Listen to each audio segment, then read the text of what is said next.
Madhurag gold and diamonds, Madhurag building, Kannur road, Chakkarakal.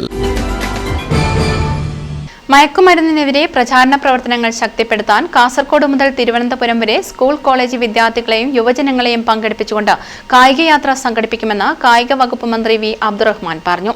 Pinarayi AKG memorial government higher secondary സ്കൂളിൽ നിർമ്മിച്ച school flood സ്റ്റേഡിയത്തിന്റെയും ജിംനേഷ്യത്തിന്റെയും സ്റ്റേജിന്റെയും ഉദ്ഘാടനം നിർവഹിച്ച് സംസാരിക്കുകയായിരുന്നു മന്ത്രി. ഇന്ന് നമ്മുടെ കുട്ടികൾ അനുഭവിക്കുന്ന ഏറ്റവും പ്രധാനമായിട്ടുള്ള ഒരു കാര്യം മയക്കുമരുന്നുമായി ബന്ധപ്പെട്ടതാണ്. അപ്പോൾ മയക്കുമരുന്നുമായി ബന്ധപ്പെട്ട പ്രവർത്തനങ്ങൾക്കെതിരെ നമുക്ക് മുന്നോട്ട് പോകണമെങ്കിൽ കായിക മേഖലയിലുള്ള പുതിയ പ്രവർത്തനങ്ങളും എല്ലാ കുട്ടികളെയും കായിക മേഖലയ്ക്ക് ആകർഷിക്കാനുള്ള നിരവധി കാര്യങ്ങൾ നടത്തേണ്ടതുണ്ട്. കാസർഗോഡ് നിന്നും തിരുവനന്തപുരം വരെയുള്ള എല്ലാ വിദ്യാലയങ്ങളും യുവജനങ്ങളെയും സംഘടിപ്പിച്ചുകൊണ്ട് മയക്കുമരുന്നിനെതിരായി പുതിയൊരു യാത്ര സംഘടിപ്പിക്കുകയാണ്. അതിൻ്റെ പ്രചരണമാണ്.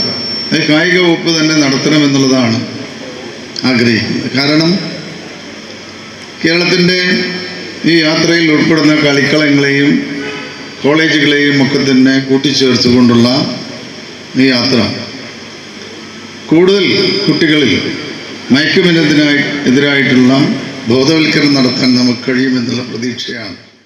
അടുത്ത അധ്യയന വർഷം മുതൽ പ്രൈമറി തലത്തിൽ ഉൾപ്പെടെ സ്പോർട്സ് പാഠ്യവിഷയമാക്കും. വിദ്യാർത്ഥികളെ കായിക മേഖലയിലേക്ക് ആകർഷിക്കാൻ കൂടുതൽ പരിപാടികൾ ആവിഷ്കരിക്കും. കായിക മേഖലയിൽ അടിസ്ഥാനപരമായ മാറ്റമാണ് സർക്കാർ ലക്ഷ്യമിടുന്നതെന്നും മന്ത്രി പറഞ്ഞു. അടുത്ത അധ്യയന വർഷം മുതൽ എല്ലാ വിദ്യാലയങ്ങളും പ്രൈമറി തലം തൊട്ട് സ്പോർട്സ് ഒരു ഇനമായി പഠിപ്പിക്കാൻ പോവുകയാണ്. അപ്പോൾ ആ പാഠപുസ്തകങ്ങൾ അച്ചടി ഇപ്പോൾ നടക്കാൻ പോവുകയാണ്. അത് വരുന്നതോടുകൂടി ധാരാളം ആക്ടിവിറ്റീസ് നമ്മളെ കുട്ടികൾക്ക് ചെയ്യാൻ കഴിയും. പ്രൈമറി തലത്തിലാണെങ്കിൽ പുതിയ അധ്യാപകരെ, കായിക അധ്യാപകരെ നമുക്ക് നിയമിക്കേണ്ടത്. പഞ്ചായത്തിൻ്റെയും കായിക വകുപ്പിൻ്റെയും സഹായത്തോടുകൂടി കുട്ടികൾക്ക് ഈ പാഠഭാഗങ്ങൾ പറഞ്ഞു കൊടുക്കാനും അത് പ്രാക്ടിക്കലായി അവർ കാണിച്ചു കൊടുക്കാനും കഴിയും. ആ ഒരു രീതിയിലേക്ക് കൂടി കിടക്കുക. 2 കോടി രൂപ ബജറ്റ് ഫണ്ട് ഉപയോഗിച്ചാണ് വിദ്യാലയത്തിൽ പുതിയ സംവിധാനങ്ങൾ ഒരുക്കിയത്. വിദ്യാലയത്തിലെ 6 വിദ്യാർത്ഥികൾ ദേശീയ തലത്തിൽ കായിക മത്സരങ്ങളിൽ പങ്കെടുക്കാൻ അർഹത നേടിയിട്ടുണ്ട്. 50ഓളം വിദ്യാർത്ഥികൾ സംസ്ഥാന തലത്തിലും മത്സരിച്ചിട്ടുണ്ട്.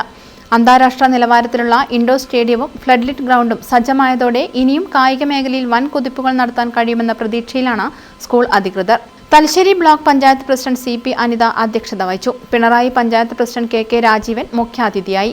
ജില്ലാ പഞ്ചായത്ത് അംഗം കോങ്കി രവീന്ദ്രൻ, തലശ്ശേരി ബ്ലോക്ക് പഞ്ചായത്ത് അംഗം CM സജിത, പിണറായി പഞ്ചായത്ത് അംഗം A Deepthi, principal P Sreejith, പ്രധാന അധ്യാപകൻ K Surendran, sports Kerala foundation executive engineer APM Muhammed Ashraf, PTA president Eliyan Anilkumar, mother PTA president Jasna Latheesh, SMC chairman VG Biju, staff secretary NM Bijoy, കായിക അധ്യാപിക A സുസ്മിത, മുൻ HM R ഉഷാ നന്ദിനി, നിർമ്മാണ കമ്മിറ്റി ചെയർമാൻ കക്കോത്ത് രാജൻ, രാഷ്ട്രീയ പാർട്ടി പ്രതിനിധികൾ തുടങ്ങിയവർ സംസാരിച്ചു.